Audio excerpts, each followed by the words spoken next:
इस वीडियो में हम लोग क्लास 8 सामाजिक विज्ञान का मॉडल सेट 3 पढ़ने वाले हैं।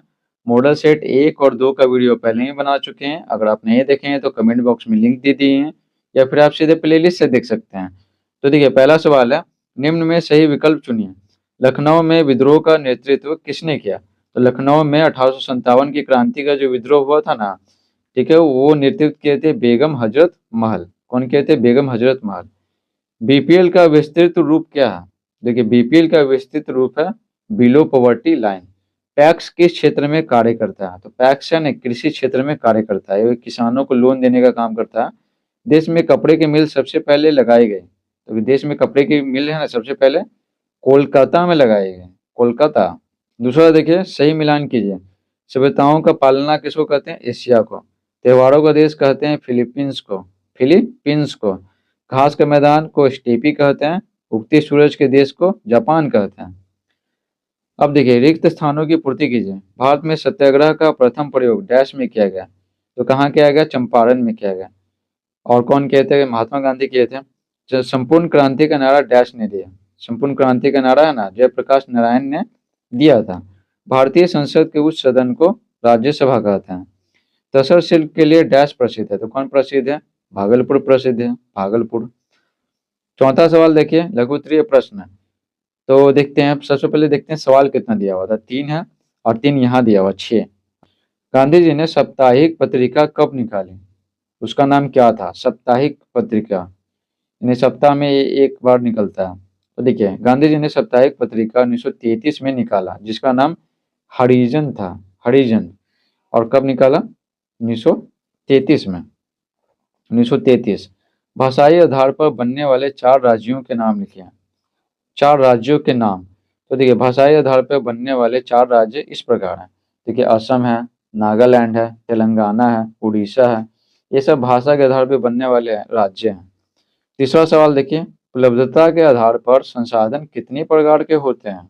उपलब्धता के आधार पर आंसर लिखेंगे। उपलब्धता के आधार पर संसाधनों को नवीकरणीय और अनवीकरणीय में विभक्त किया गया है। नवीकरणीय संसाधन और किसमें? अनवीकरणीय। ठीक है, अनवीकरणीय संसाधन में। चौथा सवाल, कुपोषण क्या है? तो उत्तर लिखेंगे, कुपोषण का शाब्दिक अर्थ है अभाव जनित भोजन अथवा संतुलित आहार की कमी। ठीक है। अतः जब शरीर को आवश्यक मात्रा में पोषक तत्व पदार्थ नहीं मिलते हैं, तब इस स्थिति को कुपोषण कहते हैं। पोषक पदार्थ मतलब जैसे हो गया, पर्याप्त मात्रा में मिलना चाहिए कार्बोहाइड्रेट, प्रोटीन, वसा, विटामिन, खनिज लवण, ठीक है, फाइबर, ये सब। तो उनकी कमी से है ना, उनकी कमी से शरीर कमजोर पड़ जाता है। इस स्थिति को कुपोषण कहते हैं। पांचवा सवाल, संसद के मुख्य कार्य कौन कौन से हैं? तो देखिए, वहां पे उत्तर लिखेंगे। संसद के प्रमुख कार्य है ना, निम्नलिखित है। ठीक है। ये है विधायी कार्य। तो संसद पूरे देश या देश के किसी भाग के लिए कानून बनाती है। और देखिए, दूसरा है सरकार को नियंत्रित करना, मार्गदर्शन करना और जानकारी देना।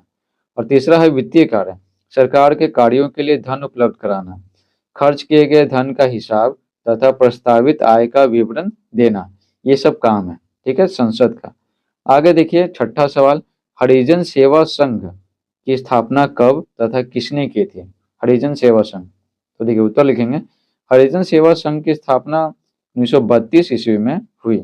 और कौन किए थे स्थापना? इसे महात्मा गांधी ने शुरू किया। ठीक है, तो याद रखिएगा, हरिजन सेवा संघ की स्थापना 1932 में की गई थी महात्मा गांधी के द्वारा। अब देखिए, दीर्घ उत्तरीय प्रश्न। देखिए, दीर्घ उत्तरीय प्रश्न है ना, 3 सवाल दिए रहेंगे। ठीक है, तीनों में से किसी एक का ही जवाब देना है। तो देखिए, मान ले आप एक उच्च न्यायालय में न्यायाधीश हैं। न्याय देते समय आप किन किन बातों का ध्यान रखेंगे? ये सब आपको पढ़ा चुके हैं, समझे? तो अगर आप वीडियो देखे होंगे जो हम पढ़ाए, तो ये सब तो बहुत इजी लगेगा आपको। अब देखिए, तो आंसर लिखेंगे पहला का, यदि मैं उच्च न्यायालय में न्यायाधीश होता तो मैं इन सारी बातों का ध्यान रखूंगा कि क्या क्या ध्यान रखेंगे। तो देखिए, कोई मुझ पर किसी तरह का दबाव ना डाले, नहीं तो फिर क्या हो जाएगा, निर्दोष को सजा मिल जाएगा और दोषी बच के निकल जाएगा। तो ध्यान रखेंगे कि कोई मुझ पर किसी तरह का दबाव ना डाले, निर्दोष को न्याय मिले, ठीक है ना, निर्दोष को न्याय मिले और कसूरवार को सजा मिले, बच के नहीं निकल जाना चाहिए। आगे देखिए, महिलाओं की स्थिति में सुधार कैसे किया जा सकता है महिलाओं की स्थिति में?